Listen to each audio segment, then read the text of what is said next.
이 시간 마음과 뜻과 정성을 다하여서 우리 하나님께 예배드리겠습니다.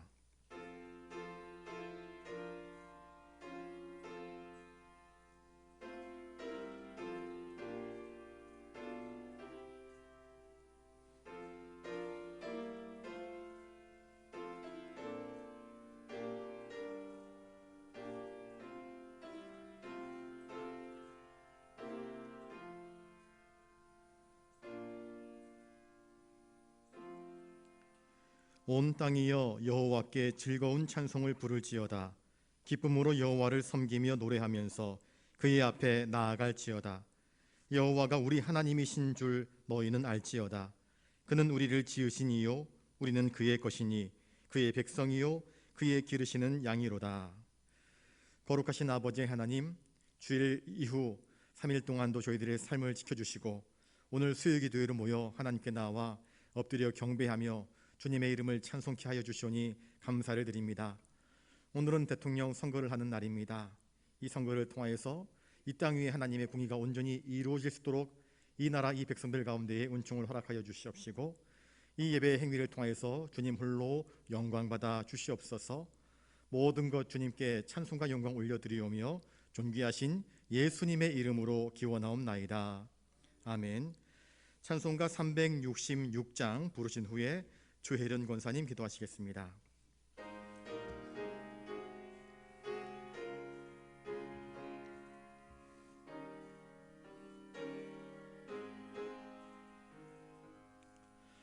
어두운 내 눈 밝히사 진리를 보게 하소서. 진리의 열쇠 내게 주사 참 빛을 찾게 하소서. 깊으신 뜻을 알고자 엎드려 기다리오니 내 눈을 뜨게 하소서. 성령이여 막혀진 내 귀 여시사 주님의 귀한 음성을 이 귀로 밝히 들을 때에 내 기쁨 한량 없겠네. 깊으신 뜻을 알고자 엎드려 기다리오니 내 귀를 열어주소서.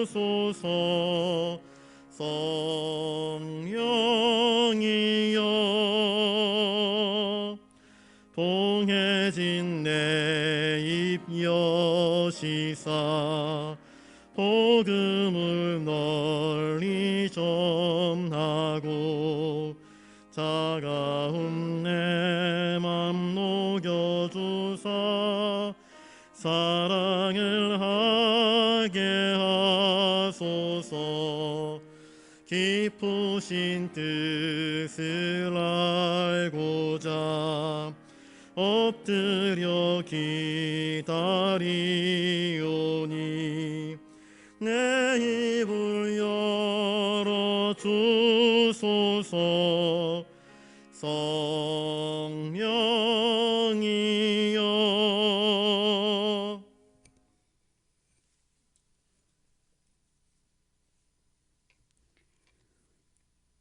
사랑이 많으신 하나님, 또 주님의 은혜를 감사드립니다. 죄악 가운데 지내는 저희를 주님의 빛의 자녀되게 하심을 감사드립니다. 때를 따라 주시는 은혜에 감격하여 우리의 삶을 하나님께 온전히 드리기를 원하지만 항상 제 가운데 있는 우리의 모습을 보며 회개하오니 긍휼히 여기사 용서하시고 우리를 정결케 하셔서 신실한 믿음을 회복할 수 있도록 인도하여 주옵소서. 사순절을 지나고 있습니다. 사순절 기간 동안 주님의 거룩하신 행적을 묵상하고 아버지의 온전하신 뜻을 분별하여 깨닫게 하시고 우리의 속 사람이 새롭게 변화받기를 원하오니 저희에게 새 힘과 굳센 믿음과 용기를 더하여 주옵소서. 교회 안에서 믿음의 공동체를 이루는 영락의 모든 지체들에게 영육 간의 강건함을 주셔서 어렵고 힘든 이 시기를 잘 극복하고 항상 샘솟는 기쁨으로 새로운 부활의 기쁨을 맞이할 수 있도록 저희의 삶을 축복하여 주시고 지켜주시고 인도하여 주옵소서. 오늘은 특별히 20대 대통령 선거가 있었습니다. 각자 원하는 후보를 선택했지만 누가 대통령으로 세워지든 하나님께서 새로운 지도자를 통하여 이 나라를 건강하고 아름답게 이끌어 주시기를 원합니다. 이 땅의 많은 어려운 문제들이 하나님의 방법으로 해결되어질 수 있도록 저희가 더 먼저 기도하며 본이 되는 삶을 살아가게 인도하여 주옵소서. 이 시간 전쟁의 어려움 속에 있는 우크라이나와 러시아를 위해 기도합니다. 평화의 하나님께서 이 분쟁 속에 역사하여 주시고 전쟁으로 인해 일어나는 수많은 죽음과 파괴들로부터 그들을 지켜주시고 하루속히 그 땅에 평화의 시대가 올 수 있도록 인도하여 주옵소서. 날로 심각해져가는 코로나의 상황과 또 전쟁으로 인한 불안과 공포, 각자의 힘들고 어려운 형편, 이 가운데 인간의 힘으로 어찌할 수 없는 답답함과 한계를 느낍니다. 주님께서 간섭하시고 은혜를 베푸사 회복되어지는 복된 한 해가 되게 주님 인도하여 주옵소서. 이 시간 말씀 전하실 목사님 성령 충만하심으로 더딥히시고 어디서든 말씀을 듣는 영락의 성도가 하나님의 은혜를 누리는 귀한 시간 되어지기를 원합니다. 이 모든 것을 감사드리며 우리 주 예수 그리스도 이름으로 기도드립니다. 아멘.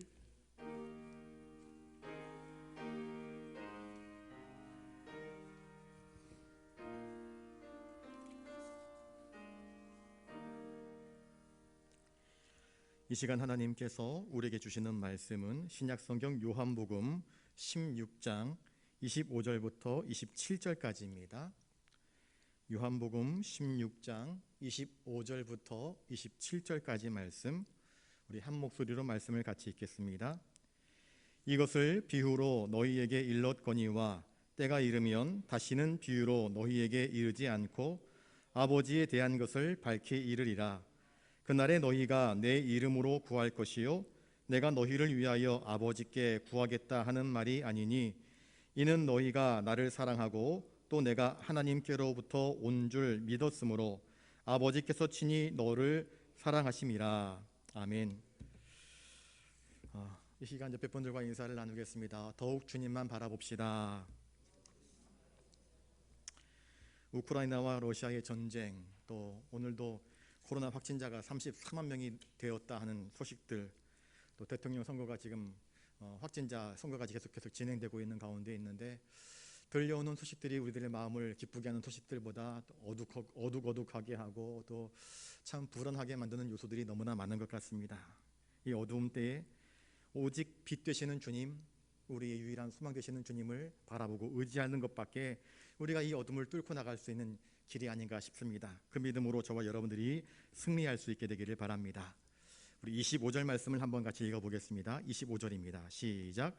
이것을 비유로 너희에게 일렀거니와 때가 이르면 다시는 비유로 너희에게 이르지 않고 아버지에 대한 것을 밝히 이르리라. 여기서 말하는 이것이란 요한복음 14장 1절부터 16장 24절까지의 말씀, 직접적으로는 그것입니다. 그러나 궁극적으로는 주님께서 제자들에게 공생애 동안에 내내 하셨던 말씀, 그 모든 말씀들을 포함하는 것일 것입니다. 주님은 제자들에게 참 많은 비유로 말씀하셨습니다. 왜 비유로 말씀을 하셨을까? 비유는 어찌 보면은 감추어진 이야기라 이야기할 수 있습니다. 그 비유들 가운데는 누구나 들으면 알아들을 수 있는 것들도 있지만 때로는 제자들조차도 예수님 곁에서 함께 먹고 자고 들었던 제자들조차도 고개를 갸우뚱거리며 도대체 이게 무슨 뜻이지? 알쏭달쏭한 참으로 이해하기 어려운, 성령님이 직접 조명하시고 보여주시지 아니하시면 깨닫기 힘든 어려운 내용들도 있었습니다. 그런데 주님은 때가 이르게 되면 이 비유의 모든 내용들이 밝혀지게 될 것이라 그렇게 말씀하여 주십니다. 주님께서 제자들에게 비유로 말씀하신 것은 그 가르침을 민감하게 받아들이는 사람과 그렇지 못하는 사람들을 구별하기 위함인 것입니다.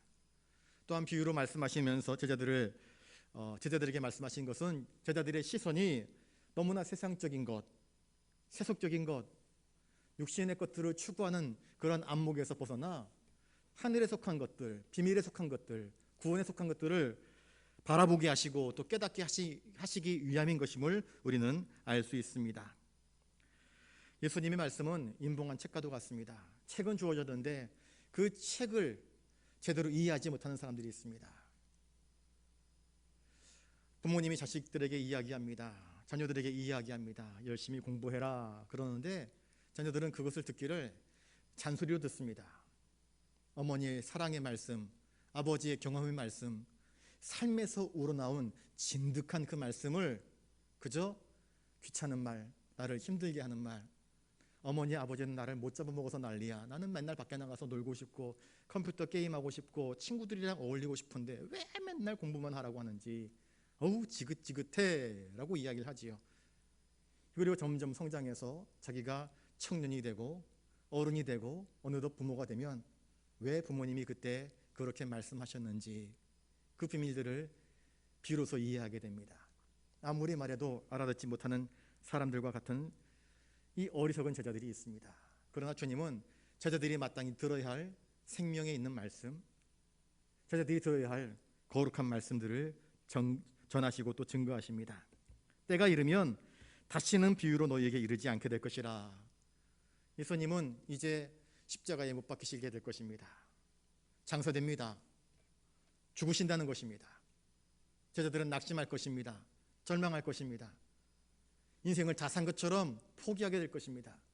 더 이상 내게 미래가 없고 소망도 없고 꿈도 없다. 나와 함께 계셨던 빛이 저물었으므로 태양이 졌으므로 세상 모든 것이 끝난 것 같은 절망감 가운데 빠질 것입니다. 그러나 주님은 사흘 만에 부활하셨습니다. 그리고 부활하신 몸으로 제자들에게 찾아오셨습니다. 그리고 승천하시기 전에 40일 동안 제자들과 자주 거하시면서 다시 가르침을 허락하여 주십니다. 그리고 주님은 승천하시면서 말씀하십니다. 너희가 예루살렘을 떠나지 말고 기도하고 있어라. 그러면 약속한 대로 내가 성령을 보내줄 것이다. 성령님이 너희에게 임재하게 될 것이라. 그렇게 하시면서 이 성령님의 임재, 성령의 시대를 열어갈 것임을 이야기해 주고 있습니다. 그래서 이 때가 이르면이란 바로 예수님의 부활과 더불어서 성령님이 너희들 가운데에 친히 임하게 되시는 그 때를 이야기하고 있습니다. 사도행전 1장 3절에 보시면 그가 고난 받으신 후에 또한 그들에게 확실한 많은 증거로 친히 살아계심을 나타내사 40일 동안 그들에게 보이시며 하나님 나라의 일을 말씀하시니라. 성경은 기록하고 있습니다. 하나님 나라의 비밀들, 구원의 계획들, 아버지가 왜 나를 보내셨는지, 왜 내가 죽어야만 했는지, 이 모든 구원에 관련된 비밀들을 제자들에게 들려주셨습니다. 예수님이 부활하시고 난 이후에야 제자들은 예수님의 십자가 고난의 의미가 무엇인지 알게 됩니다. 그러나 그것도 아직도 덜 알고 있습니다. 성령님이 오시니까 더 깊게 알게 됩니다. 그리고 더 확실히 알게 될 때가 있을 것입니다. 언제입니까? 하나님이 우리를 부르셔서 저 천국에 가게 되면 그때는 얼굴과 얼굴을 대면하여 보게 될 것입니다. 하나님의 모든 비밀들이 우리에게 드러나게 될 것입니다. 이사야 59장 1절부터 2절에 보시면 여호와의 손이 짧아 구원하지 못하심도 아니요 귀가 둔하여 듣지 못하심이 아니라 오직 너희 죄악이 너희와 너희 하나님 사이를 갈라놓았고 너희 죄가 그 얼굴을 가리어서 너희에게서 듣지 않으시게 함이니라 말씀을 하고 있습니다. 하나님과 우리 사이를 멀어지게 하는 것은 무엇인가? 죄라고 이야기하고 있습니다. 죄가 하나님과 우리 사이를 멀어지게 하는 것입니다. 그러면 그 죄의 장본인은 누구입니까? 누가 죄를 지었습니까? 하나님이십니까? 아닙니다. 인간이 죄를 지었습니다. 하나님을 증거한 것은 사람입니다. 하나님이 우리를 버리신 적이 없습니다. 우리가 하나님을 버렸지요. 우리가 하나님을 등졌지요. 우리가 하나님께 배신하지 않았습니까? 오늘 본문에 때가 이르면 다시는 비유로 너에게 이르지 않고 아버지에 대한 것을 밝히 이르리라. 비유와 비유는 아까 이야기했던 것처럼 감추어진 이야기인데 또 때가 이르면 밝히 이르리라 말씀하십니다. 감추어진 것과 밝히 이르리라, 이 말은 참 묘한 대조를 이루고 있습니다. 이것은 약속하신 대로 주의 성령님께서 각 성도들 가운데에, 그들의 심령 가운데에 임재하게 될 때에 그리스도의 모든 말씀들이 하나하나 새록새록 되살아나서 그 말씀의 진미, 그 의미를 분명하게 깨닫게 될 것이고, 그 뜻대로 참 진리 가운데로 인도하게 될 것이고, 아버지 하나님의 뜻이 무엇인지를 분별하며 영적으로 바른 삶을 선택할 수 있는 길들을 일깨워 주실 것이라 주님은 말씀하고 계십니다. 제자들은 예수님과 3년 동안 동거동락했습니다. 그런데 주님의 십자가는 제자들 중 누구도 상상하지 못했습니다. 주님이 고난을 이야기하지만 제자들은 누구도 십자가를 기대하지 않았습니다. 고개를 절레절레 저었지 않았습니까? 예수님의 권세, 예수님의 말씀 한마디의 위력, 예수님이 손대시면 병자들이 벌떡벌떡 일어나고 귀신들이 쫓겨나가는 그 능력을 경험하였습니다. 그 예수님의 놀라운, 세상 그 누구에게서도 볼 수 없었던 그 권능들을 바라보면서 그들은 예수님을 위대한 정치적인 메시아로만 받아들이려고 했었던 것입니다. 그러니 예수님이 십자가를 지신다, 제자들의 생각에는 그런 모습은 도무지 그려지지 않았던 것입니다. 그리고 예수님의 비유를 이해할 수 없었던 것입니다. 그들은 여전히 세상적이고 정욕적으로 예수님과 함께 동행하고 있었고 그렇게 바라보고 있었기 때문입니다. 예수님이 하신 모든 말씀의 비유들, 이것은 예수님의 공생애, 또 하나님의 구원의 목적, 그리스도의 십자가, 부활, 천국, 영원한 것, 이것과 연결된 것입니다. 그러니 세상적인 기준과 세상적인 관점과 세상적인 시선으로 예수님 말씀을 헤아리려고 할 때 그것은 이해되지 않습니다. 철학으로 예수님 말씀을 이해할 수 있는가? 조금은 이해할 수 있습니다. 그러나 온전히 이해할 수 없습니다. 수학적으로 예수님 말씀을 이해할 수 있는가? 부분적으로는 볼 수 있겠지요. 그러나 예수님의 참뜻이 무엇인지를 온전히 헤아릴 수는 없을 것입니다. 예수님의 말씀은 철저하게 영적인 것이기 때문입니다. 하늘에 속한 것이기 때문입니다. 그래서 하나님의 영, 성령께서 오실 때에 비로소 제자들이 주님이 하셨던 모든 말씀들, 이것들을 깨닫게 되고 밝히 보게 되고 듣게 되고 이해할 수 있게 된 것 아니겠습니까? 예수님은 제자들이 하나님을 정말 잘 알기를 원하셨습니다. 예수님은 제자들이 내가 누구인지, 메시아 예수 그리스도가 누구인지, 왜 오셨는지, 내가 왜 십자가를 져야만 했는지, 이것을 잘 알기를 원하셨습니다. 예수님은 제자들에게 진짜 구원이 무엇인지, 하늘 아버지께서 너희들에게 주고자 하시는 것이 무엇인지를 알기를 원하셨습니다. 아버지 하나님의 성품을 알기를 원하시는 것입니다. 그러나 제자들은 아버지 하나님이 주시는 더 큰 것, 더 위대한 것, 더 거룩한 것, 더 영원한 것, 썩지 아니할 것, 영원한 생명, 이것은 염두에 두지 않고 눈앞에 보이는 현실적인 이득, 정치적인 성공, 세상에서의 자랑, 이런 것들만 여전히 바라보면서 예수님을 졸졸졸 따라다니다가 가룟 유다처럼 자기의 야망이 이루어지지 않을 것 같으니까 은30에 예수님을 팔아넘기고 예수님을 부인하고 도망치고 했던 것 아니겠습니까?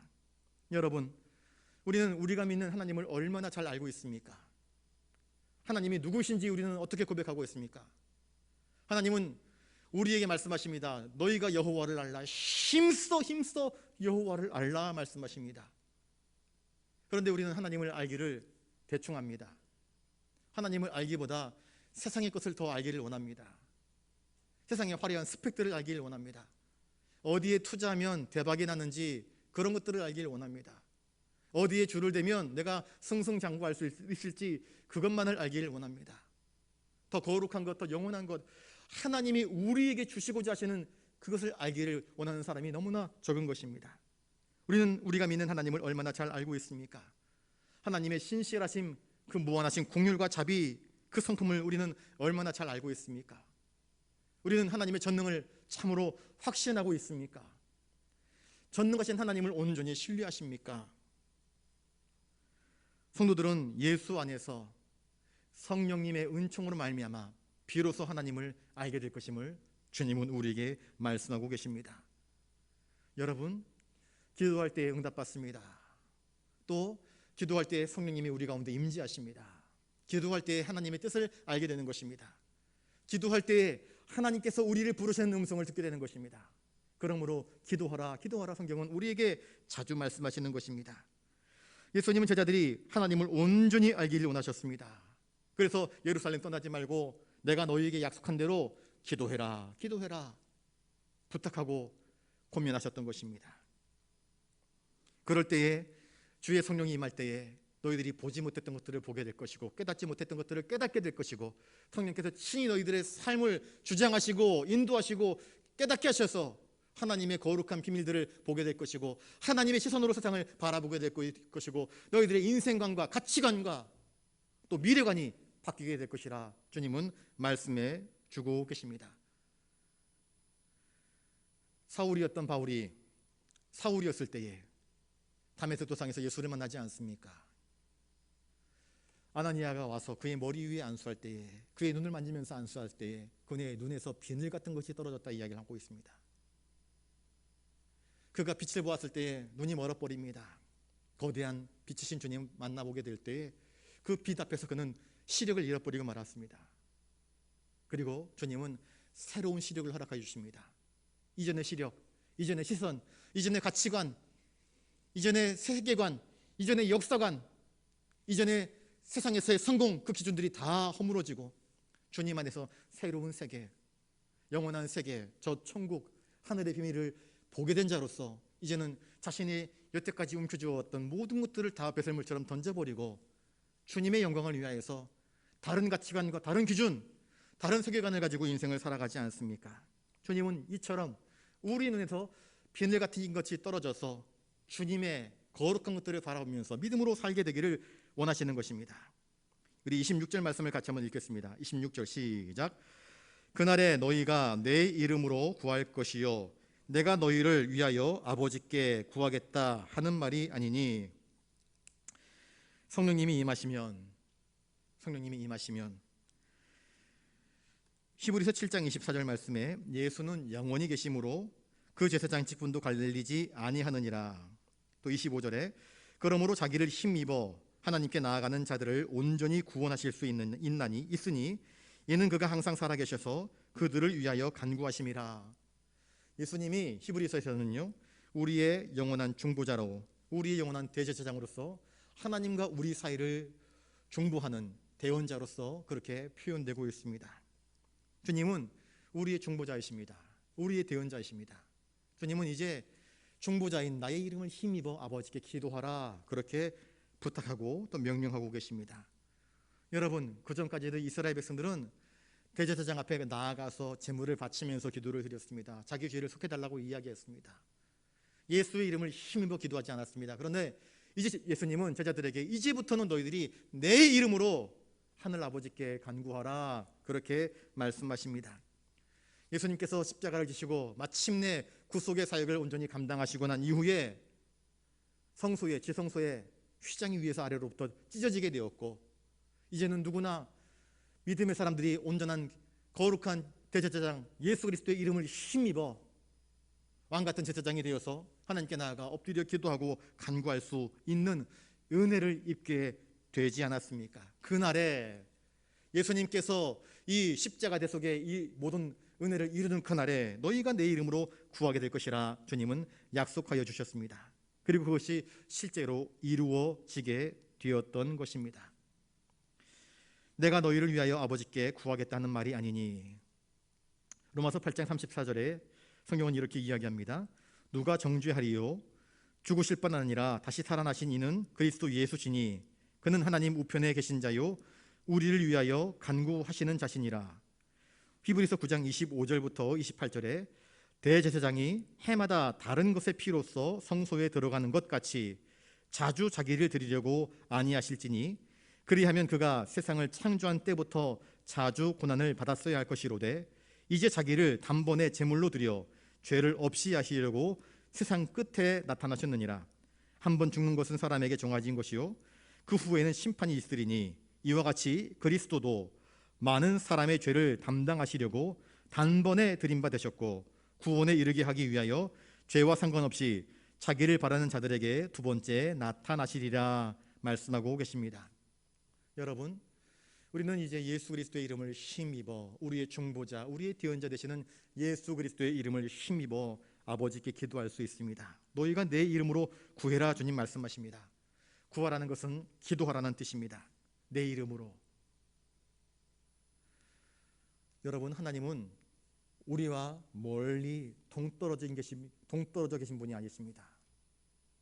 주님은 죄로 말미암아 하나님의 낯을 피하고 숨어버렸던 우리 인생들을 빛 가운데로 끄집어내십니다. 어떤 영상을 봤는데요, 여자아이, 어린아이가 있는데 이가 다 썩었습니다. 이 어금니가 다 썩어가지고 치과를 가야 되는데 아이가 겁이 나가지고 아이들 병원 가자 그러면 겁나지 않습니까? 근데 아빠가 졸라댑니다. 애기야, 병원에 가자. 썩은 이는 뽑아야 된다. 뽑지 않으면, 이가 다 썩으면 지금 빨리 뽑으면 깨끗하게 고쳐서 더 이뻐질 수 있는데 고치지 않으면 나중에 퉁퉁 붓고 너 커서도 이쁜 모습 되지 못해. 그러니까 빨리 이를 뽑자. 아이가 무서워가지고 아빠 싫어 앵앵댑니다. 아빠는 애기에게 사정합니다. 너 이 뽑으면 아빠가 신발도 사주고 옷도 사주고 네가 좋아하는 거 다 사줄게. 아빠 나 정말 싫어. 나 무섭단 말이야. 그럽니다. 그런데 아빠는 어떻게 합니까? 계속해서 재촉합니다. 뽑아야 된다고. 결국 아이를 설득해가지고 이를 뽑습니다. 어금니도 뽑고 송곳니도 뽑고 썩은 이는 다 뽑습니다.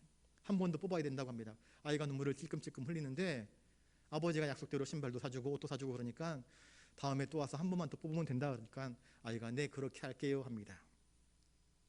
여러분, 하나님은 우리에게 좋은 것을 주기를 원하시는 분이십니다. 우리의 죄, 썩은 것들을 도려내기를 원하시는 분이십니다. 하나님은 근본적으로 우리를 사랑하시는 분이십니다. 인간은 하나님을 등지고 배신하고 죄로 말미암아 하나님과 멀어졌지만 하나님은 아버지로서 우리를 포기하지 아니하시고 당신의 맏아들 예수 그리스도를 내어주시기까지 우리를 변치 않고 사랑하시는 모습을 우리에게 보여주고 계십니다. 하나님은 친밀하신 분이십니다. 사탄 마귀는 우리가 하나님을 대할 때에 두려운 존재, 우리에게 공포를 심어주는 존재인 것처럼 그렇게 여기게 만듭니다. 그러나 그렇지 않습니다. 물론 하나님을 경외함이 마땅합니다. 그러나 주님은 하나님을 우리의 아버지라 표현하고 있습니다. 아버지라 부르라 말씀하고 계십니다. 친밀함으로 다가갈 것을 이야기하고 있습니다. 죄의 문제가 해결된 사람은 하나님께 달려갈 수 있습니다. 어린 딸내미는요, 옷에 흙이 묻고 흙탕물을 가지고 놀았더라도 아빠가 달려면 뛰어가서 아빠 품에 안기는 것을 두려워하지 않습니다. 아빠는 말끔한 양복 입고 있는데 아이는 흙탕물 속에서 논다 할지라도 아빠 그러면서 달려가서 꽉 끌어 안아버립니다. 왜 그렇습니까? 내 아빠니까, 내 엄마니까 그럴 수 있는 것입니다. 옆집 아저씨한테 말끔한 양복 입고 돌아다니는 아저씨한테 달려가면 아저씨가 혼낼 겁니다. 야야 오지 마라 너 흙탕물 튄다 그러면서. 그러나 아빠는 그러지 않습니다. 끌어안습니다. 잘 놀았어. 오늘 우리 딸, 우리 아들 재밌게 놀았나 보네. 좀 닦아야 되겠다, 씻어야 되겠다 그러면서 자기 옷에 묻은 거를 털 생각하지 않고 아이를 꼭 끌어안고 입 맞춰주고 좋아하지 않습니까? 하나님은 그런 분이십니다. 친밀하신 분이십니다. 우리를 사랑하시는 분이십니다. 우리를 얼마나 사랑하시는지 당신의 아들 예수 그리스도를 내어주는 것을 결코 아까워하지 않는 분 아니겠습니까? 내 이름으로 구하라 주님 말씀하십니다. 요한일서 5장 14절에 그를 향하여 우리가 가진 바 담대함이 이것이니 그의 뜻대로 무엇을 구하면 들으심이라. 15절에 우리가 무엇이든지 구하는 바를 들으시는 줄 안즉 우리가 그에게 구한 그것을 얻을 줄을 또한 아느니라. 주님은 우리에게 기도라고 하는 특별한 권리를 주셨습니다. 여러분, 이 기도의 특권을 우리가 잘 사용해야 할 것입니다. 주님은 사랑하는 자신의 백성들이 자기의 이름을 힘입어서 아버지께 즐겁게 나아가 아버지 우리의 상한 심령, 우리의 기쁜 마음, 우리의 감사, 우리의 모든 것들을 아뢰고 고백하며 하나님과 친밀한 관계를 누리기를 원하십니다. 주님이 아버지 안에 계시고 아버지 하나님이 주님 안에 거하시듯 너희가 내 안에, 또 아버지 사랑이 너희 안에 거하시기를 우리 주님은 원하시고 또 원하시는 것입니다. 성도란 그저 명목상의 너는 성도 이런 것이 아닙니다. 진짜 거룩한 무리, 거룩한 백성, 거룩한 하나님의 자녀가 되는 것입니다. 주님 안에서 거하는 것입니다. 주님과 교제하는 것이고 아버지 하나님께 간구하는 것이고 아버지 하나님의 도우심과 은혜를 경험하는 삶을 살아가는 자들이 성도 아니겠습니까? 주님은 우리가 그런 자가 되기를 원하십니다. 생생한 하나님의 도우심과 하나님의 임재하심과 하나님의 역사심을 경험하는 자들. 성도란 무엇입니까? 그리스도를 믿는 자들 아니겠습니까? 그리스도가 단지 역사 속에서 나타나는 위대한 선지자 아니면 위대한 인물쯤으로 여기는 것이 아니라 참으로 우리의 구원자, 참으로 우리에게 가장 선하고 아름다운 것들을 주시는 하나님의 아들 예수이심을 믿는 것 아니겠습니까? 주님은 우리를 사랑하시지 않습니까? 우리를 얼마나 사랑하셨는지 자기의 살과 피를 아까워하지 않고 내어주신 분 아니시겠습니까? 하나님의 사랑은 예수 그리스도 안에 온전히 드러납니다. 십자가 안에서 온전히 드러납니다. 십자가는 하나님께서 우리를 향하여서 펼쳐놓으신 하나님의 사랑의 증서입니다. 내가 너를 이렇게 사랑한다. 당신의 아들의 피로써 아버지 하나님의 사랑을 확증해 보이신 것이 바로 그리스도의 십자가 아니겠습니까? 우리는 그 아버지의 사랑과 긍휼을 믿는 사람들입니다. 27절을 같이 한번 읽습니다. 27절입니다. 시작. 이는 너희가 나를 사랑하고 또 내가 하나님께로부터 온 줄 믿었으므로 아버지께서 친히 너희를 사랑하심이라. 하나님 아버지께서 예수 그리스도의 제자들, 우리 성도들을 사랑하는 이유가 과연 무엇일까?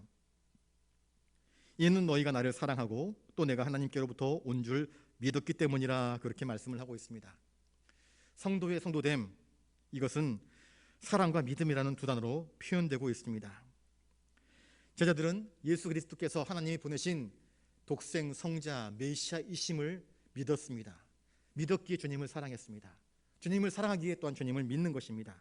사랑과 믿음은 함께하는 것입니다. 만일 우리가 예수 그리스도를 나의 구주라 믿는다면 우리는 주님을 사랑할 수밖에 없습니다. 구주를 믿는다고 하면서 주님을 배신할 수 없는 것 아니겠습니까? 주님을 사랑한다고 하면서 주님을 불신할 수 없는 것 아니겠습니까? 사랑과 믿음은 함께하는 것입니다. 주님은 말씀하십니다. 이는 너희가 나를 사랑하고 또 내가 하나님께로부터 온 줄을 믿었으므로 이제 아버지께서 친히 너희를 사랑하신다 말씀하십니다. 우리가 주님을 참으로 영접하고 믿음 안에 거하고 주님을 사랑하면 하나님의 사랑은 자연스럽게 우리 안에 거하는 것입니다. 우리를 하나님이 사랑하시는 것입니다.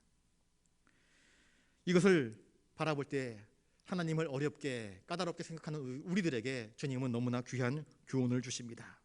하나님은 자비의 하나님, 긍휼의 하나님, 아버지께서 친히 너희를 사랑하신다 그렇게 말씀하십니다. 하나님은 누구의 설득에 의해서 누구의 강요에 의해서 우리를 사랑하시는 분이 아니십니다.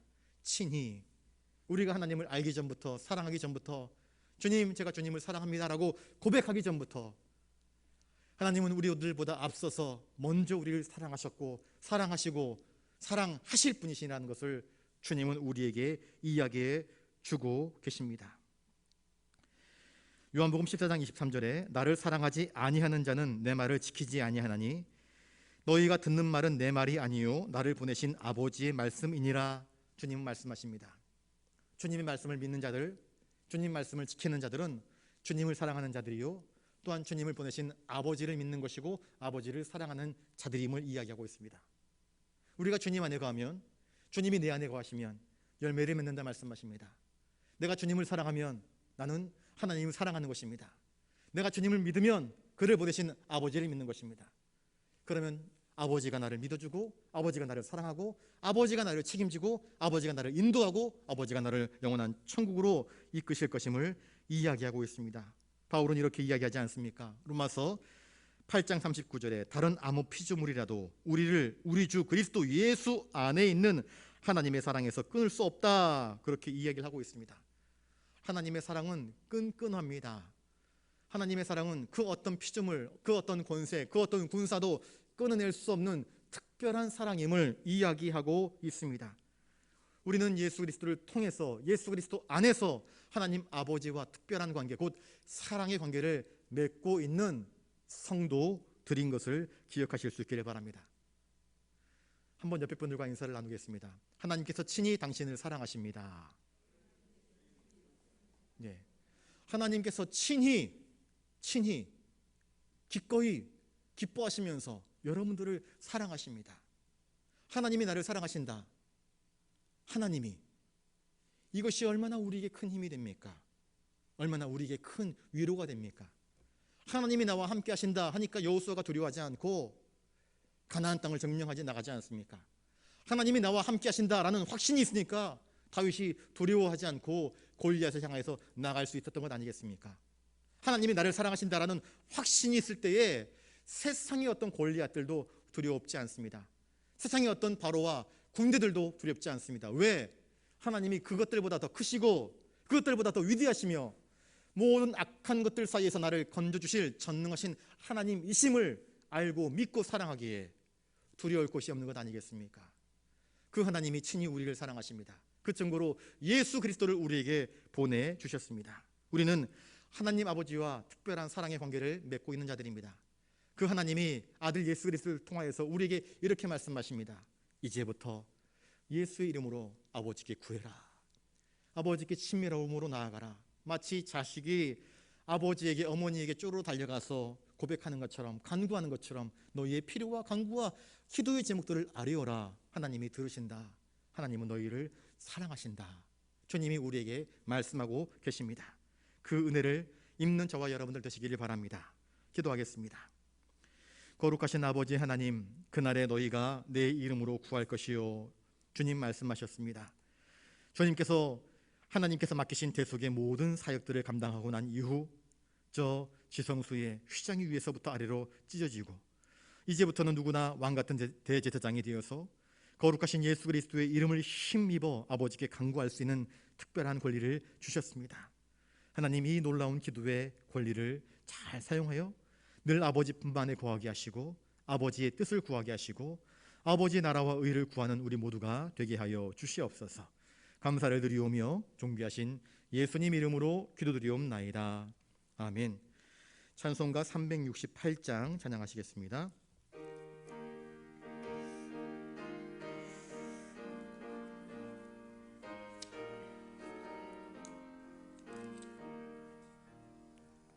주 예수여 은혜를 내려주사 또 충만케 하옵소서.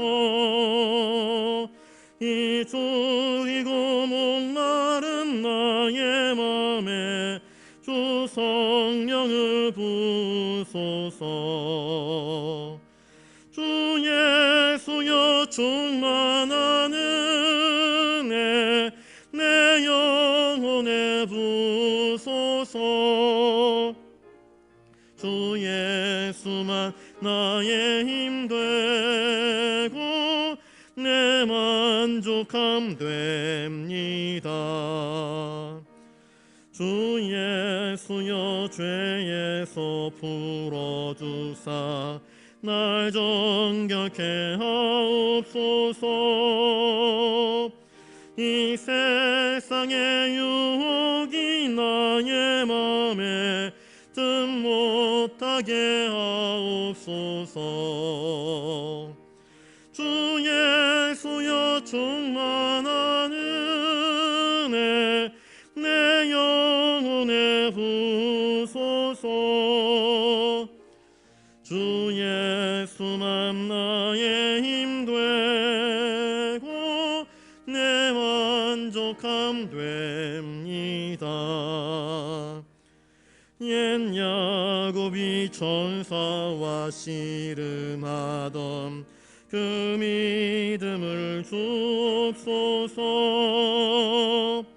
이 세상의 물결이 흉흉해도 날 평안케 하옵소서. 주 예수여 충만한 은혜 내 영혼에 부소서.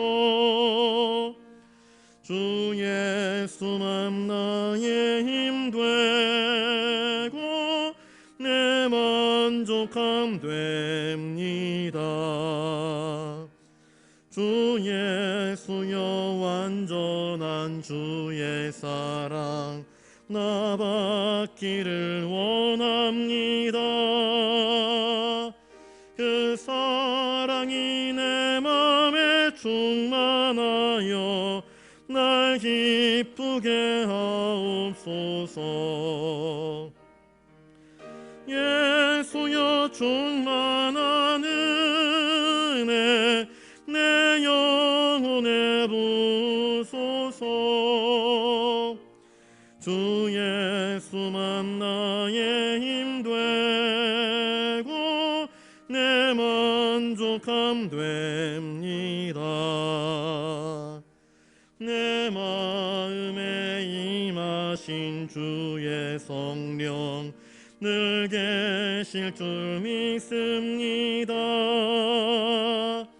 그는 은사를 나에게 부어주사 주 섬기게 하옵소서. 주 예수여 충만한 은혜 내 영혼에 부소서. 주 예수만 나의 힘 되고 내 만족함 됩니다. 이 시간 기도할 때에 말씀을 기억하면서 기도할 수 있기를 바랍니다. 나는 참으로 예수의 이름을 힘입어 전심으로 하나님께 기도하는 사람인가? 내가 하나님께 예수님의 이름으로 기도하고 있는 기도의 제목은 무엇인가? 나는 무엇을 주님께 구하고 있는가? 주님은 우리에게 너희는 먼저 그의 나라와 그의 의를 구하라 하셨는데 나는 하나님의 나라와 하나님의 의를 구하며 하나님의 뜻에 합당한 기도를 드리고 있는가?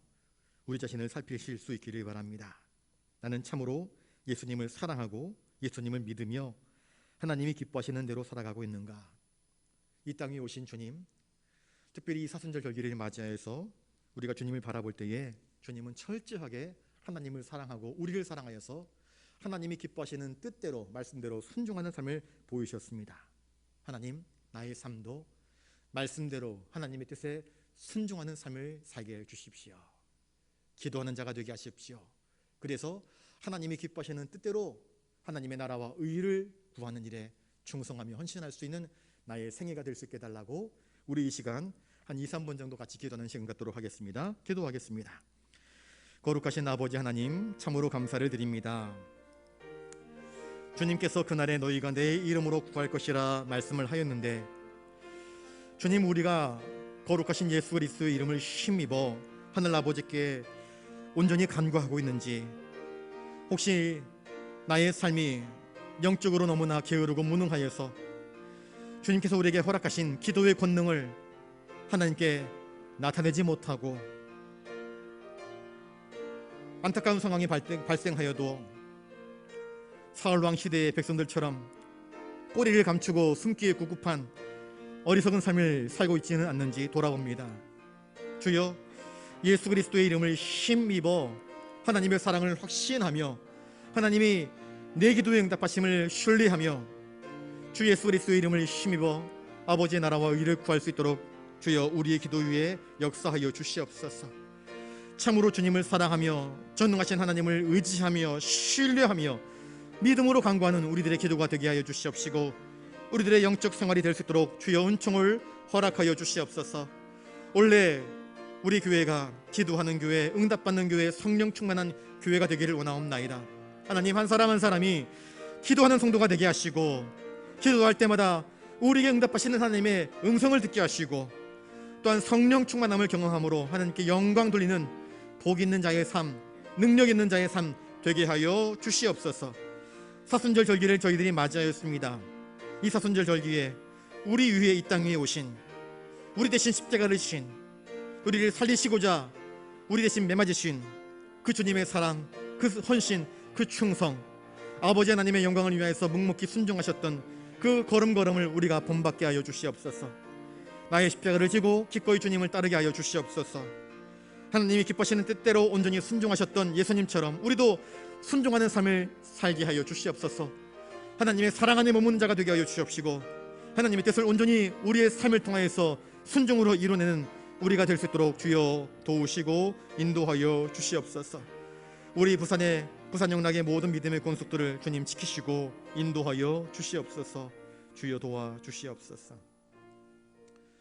어제 우리 중부 시찰회가 대성교회에서 있었습니다. 대성교회 갔더니 몇몇 교회 목사님들이 나오시지 못했어요. 얘기를 들어보니까 코로나 확진자들이 발생을 해가지고 목사님 가운데서도 확진자가 있었고 또 목사님이 만난 사람들 가운데에 확진자가 있어서 이제 밀접 접촉자가 되어가지고 목사님이 스스로 자가 격리를 해야 되는 분들도 계시고 또 대성교회 같은 경우에는 부목사님들이 둘 계신데 아이들이 학교를 다니면서 학교에서 걸려왔는지 그래서 부목사님 가족이 다 걸리고 두 분 가족이 다 걸리고 또 관리 집사님이 걸려가지고 교회가 2주 동안 주일 예배만 드리고 수요 예배, 수요 기도회 그리고 새벽 기도는 2주 동안 쉬는 거로 그렇게 이제 이상규 목사님이 이야기를 하시더라고요.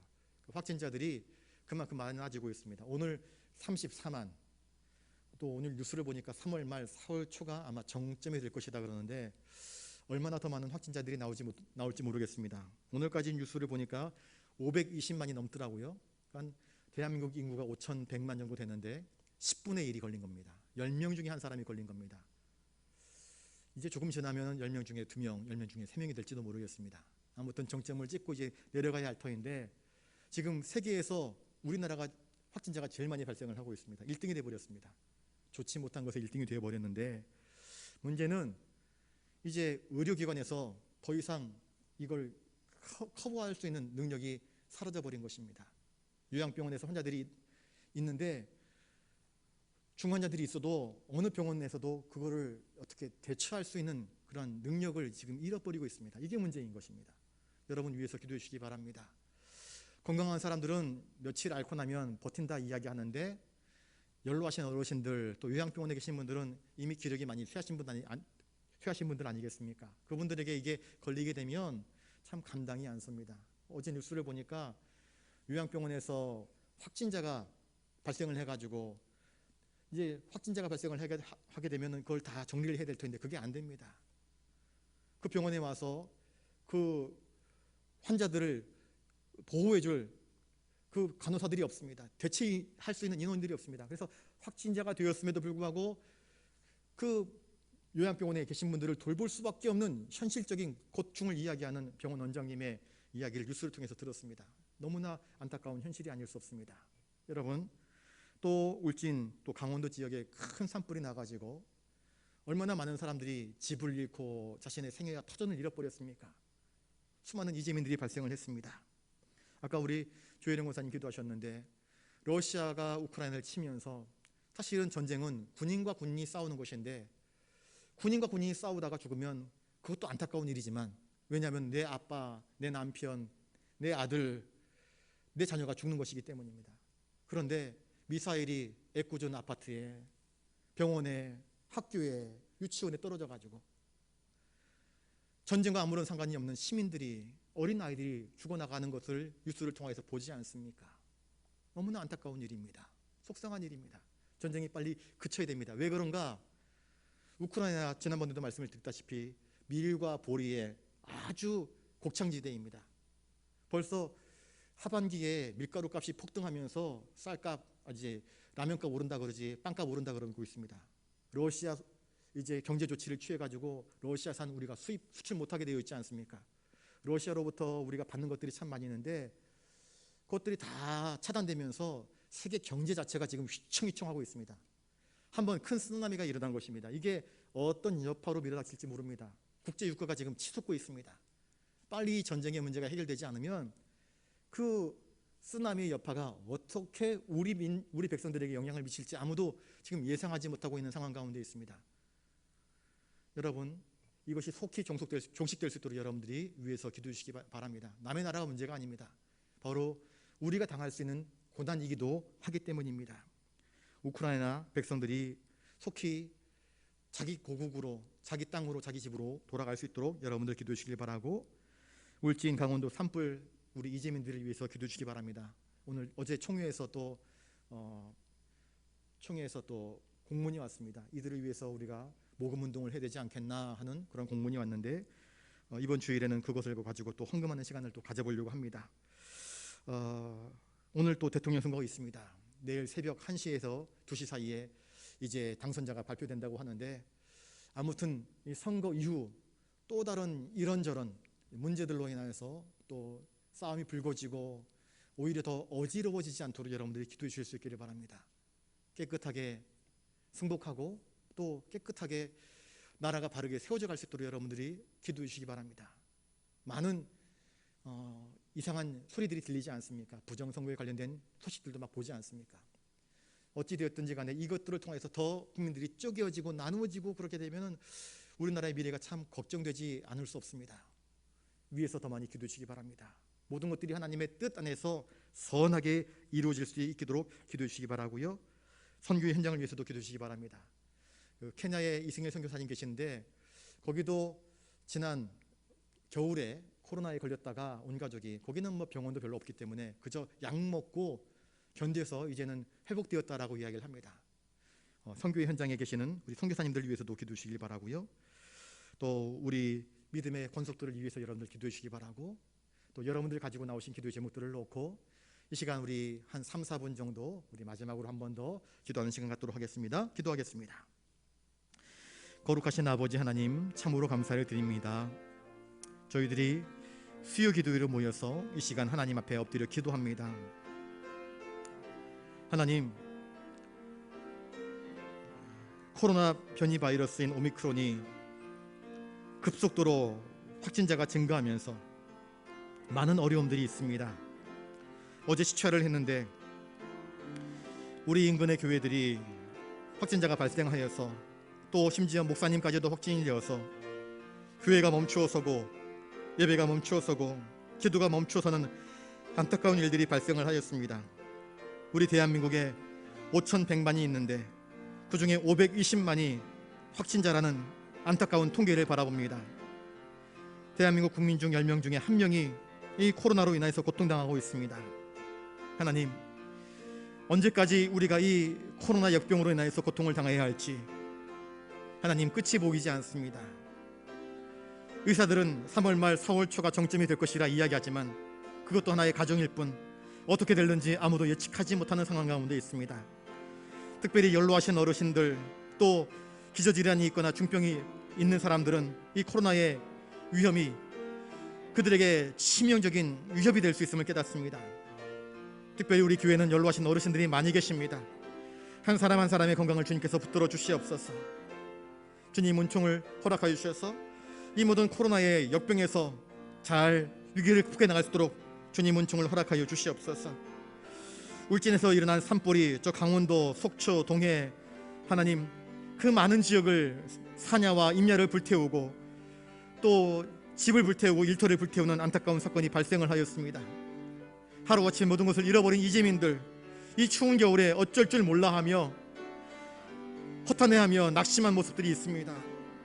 하나님, 은총을 허락하여 주셔서 그들이 재기할 수 있도록 주님 믿음을 주시고 용기를 주시고 담대함을 허락하여 주시옵소서. 나라에서는 특별 재난지역으로 선포하여서 그들을 돕는다 합니다. 하나님, 온 백성들이 한마음 한뜻되어서 그들을 위해서 또 후원하고 지원할 수 있도록 도와주시옵소서. 러시아가 우크라이나를 침공하는 이 전쟁으로 인하여서 최근에는 3차 대전의 조짐까지 보인다 하는 안타까운 소식들을 듣습니다. 전쟁은 군인과 군인들이 하는 것인데 그 총칼이, 그 미사일이 안타까운 일반 시민들에게까지 터뜨려지면서 많은 애꿎은 백성들의 피를 보고 또 생명을 앗아가는 일들이 벌어지고 있습니다.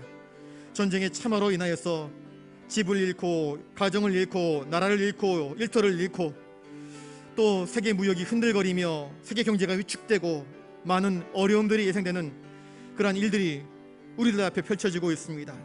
주님, 속히 이 코로나의 악령과 이 전쟁의 무시무시한 공포가 우리에게서 사라질 수 있도록 은총을 허락하여 주시옵소서. 하나님, 하나님의 능력으로, 하나님의 선하신 능력으로 이 모든 것들이 지워지게 하시고 이 모든 것들이 해결될 수 있도록 은총을 허락하여 주시옵소서. 하나님, 오늘은 대통령 선거를 통하여서 오늘 7시 반까지 선거가 치루어졌습니다. 이제 개표를 하게 될 것이고 새벽 1시, 2시면 결과가 나오게 될 것입니다.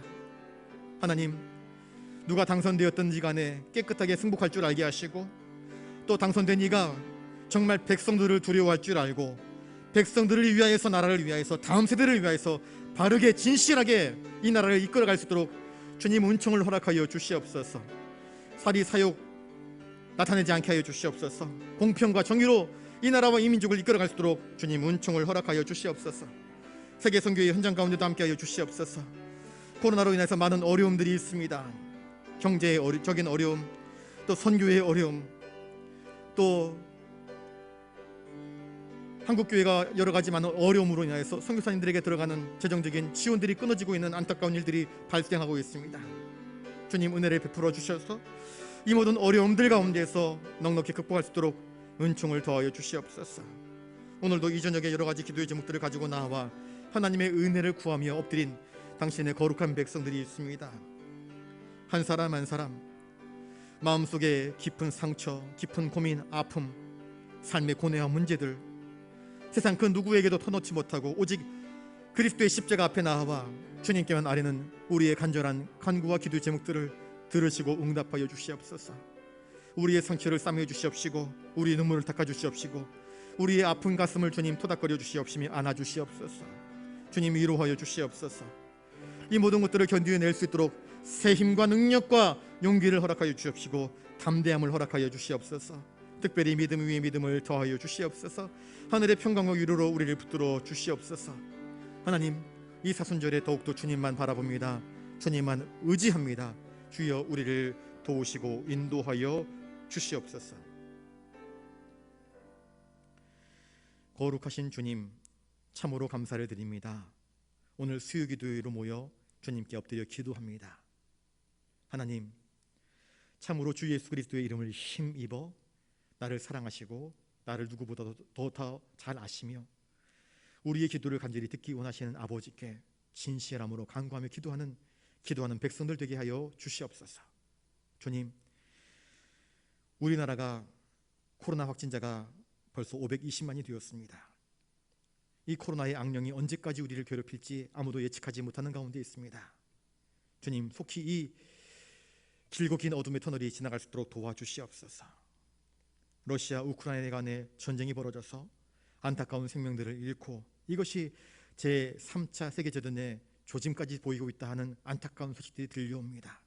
주님, 이 전쟁이 속히 멈출 수 있도록 하나님께서 능력을 더하여 주시옵소서. 주님, 악한 자들의 마음을 꺾어 주시옵소서. 교만한 자들의 마음을 꺾어 주시옵소서. 선량한 백성들이 고통당하지 않도록 주님 은총을 더하여 주시옵소서. 하나님께서 바로의 병거와 바로의 칼날을 꺾으셨던 것처럼 악한 자들의 칼날은 꺾어 주시옵소서. 오늘 대통령 선거를 하였습니다. 내일 결과가 발표될 것입니다. 하나님, 합당한 자가 세워지게 하시고 그를 통하여서 대한민국의 내일이 기대와 소망으로 가득 찰 수 있도록 도와주시옵시며 특별히 공평과 정의로 나라를 다스리고 이끌어갈 수 있도록 주님께서 은총을 더하여 주시옵소서. 선교의 현장, 한국교회의 열악한 현장 주님이 두루두루 살피시고 은혜를 베풀어 주시옵소서. 오늘도 이 저녁에 여러 가지 기도의 제목들을 가지고 나와 하나님의 도우심을 구하는 당신의 택함을 입은 백성들, 기도하는 백성들, 이들의 눈물과 간구와 기도의 제목을 들으시고 친히 응답하여 주시옵소서. 여호수아에게 말씀하셨던 것처럼 두려워 말라, 놀라지 말라, 내가 너와 함께할 것이라 하시는 하나님의 담대한 선포와 약속의 음성을 듣게 하여 주시옵소서. 돌아가는 발걸음, 우리 마음 가운데에 성령님의 임재하심으로 말미암아 담대함과 평안함이 넘쳐나게 하여 주시옵소서. 아리지 못한 것까지도 주님께서 형편을 살피시고 붙잡으시고 인도하시고 채우시고 주여 직접 동행하여 주시옵소서. 모든 것 주님께 의지하옵고 존귀하신 예수님 이름으로 기도드리옵나이다. 아멘. 이제는 우리 구주 예수 그리스도의 은혜와 하늘 아버지의 놀라우신 사랑하심과 성령님의 감동감화 역사 교통하심이 거룩하신 예수 그리스도의 이름을 힘입어 아버지께 더욱 기도하기를 원하고 응답받기를 원하며 성령 충만한 삶을 살기를 원하는 사랑하는 부산영락교회 모든 믿음의 권속들과 이 나라 이민족 위에 선교의 현장 위에 영원토록 함께하옵시기를 간절히 축원하옵나이다. 아멘.